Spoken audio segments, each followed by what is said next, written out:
प्रश्न को पूछने का अवसर दिया। मेरा प्रश्न ऊर्जा मंत्री जी से था कि शहरी एवं ग्रामीण अंचलों में जो नई आबादियां हैं, क्योंकि सरकार जनगणना तो करा नहीं रही है, तो शायद मंत्री जी को पता ही ना हो कि कितनी नई आबादी आ गई है, और इसी वजह से उत्तर में भी नहीं आया है। तो मंत्री जी, मेरा प्रश्न ये था कि शहरी और ग्रामीण अंचल में जितनी नई आबादी है, उन आबादियों को विद्युतीकरण कराने के लिए क्या सरकार की कोई योजना आई है? अध्यक्ष जी, बड़ा निराशापूर्ण है, क्योंकि कल मंत्री जी स्वयं ही कह रहे थे कि मैं गुजरात में था और वहां पे वो कई वर्षों तक एज एन आईएएस ऑफिसर उन्होंने सर्व किया है, और उनका जो उत्तर है वो पूरा का पूरा अलग डायरेक्शन में गया है।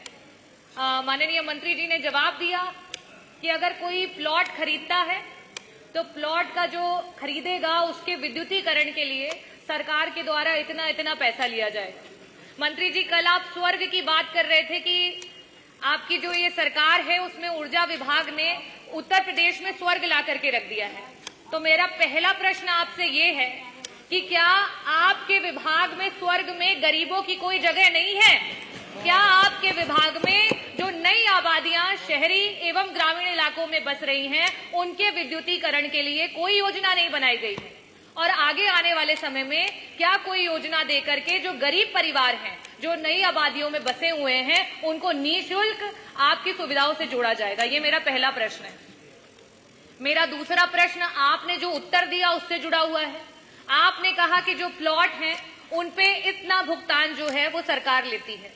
आप 2017 से लेकर के 2024 में जहां पर स्क्वायर फीट 35 रुपए सरकार के द्वारा लिया जाता था, आज उसे आपने डबल करके 70 रुपए प्रति स्क्वायर फीट जो है आपने उसको लेना शुरू कर दिया है। प्रोडक्शन की बात करें, जो समाजवादियों ने आपको प्रोडक्शन दिया था उसको आप डबल नहीं कर पाए, लेकिन आप जनता से डबल वसूलने के लिए तैयार हो गए हैं। तो मेरा दूसरा प्रश्न आपसे ये है कि जो आपने पर स्क्वायर फीट, क्योंकि एक गरीब परिवार अगर 500 स्क्वायर फीट एरिया लेता है तो 35,000 रुपए सिर्फ वहां पे विद्युतीकरण कराने के लिए उसको देना पड़ेगा। ऐसी स्थिति में आप इस पैसे को वापस से घटा करके नॉर्मल करेंगे? मेरा तीसरा प्रश्न, क्योंकि मंत्री जी बहुत ज्यादा इंटरेस्टेड रहते हैं और मुझे लगता है जनता भी ये जान गई है कि आम और बबूल जो है वो ऊर्जा मंत्री जी का फेवरेट है। कल उन्होंने समूल भी जो है बबूल के समूल को खत्म करने की बात की है, लेकिन जनता ये समझ रही है कि ऊर्जा मंत्री जी विभाग का ही समूल खत्म करने पर उतारू हो चुके हैं। ये स्थिति आ चुकी है। आप कल बात कर रहे थे कि गुजरात में लोग कहते हैं कि बबूल को जलाते हैं तो कोयला निकलता है। उत्तर प्रदेश में मंत्री जी किसी भी पेड़ को और किसी भी लकड़ी को जलाते हैं तो उससे कोयला निकलता है, और उत्तर प्रदेश में 80% उत्पादन आपके विभाग का इसी कोयले से होता है। मेरा आखिरी प्रश्न आपसे सिर्फ इतना है कि जो बजट एलोकेशन होता है, आपने जो जवाब दिए, जो बजट एलोकेशन होता है डिफरेंट डिविजन्स को जाता है।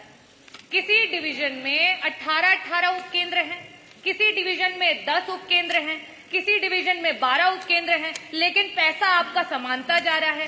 किसी डिवीजन में 2 लाख से ऊपर उपभोक्ता हैं, किसी डिवीजन में 60,000 उपभोक्ता हैं, लेकिन पैसा समानता जा रहा है। जब ये पैसा इस तरीके से जाएगा तो किस तरीके से बराबरी से ऊर्जा विभाग काम कर पाएगा? ये सारी बातों के लिए मैं आपसे चाहूंगी कि रिस्पेक्टिव तरीके से आप उत्तर दें।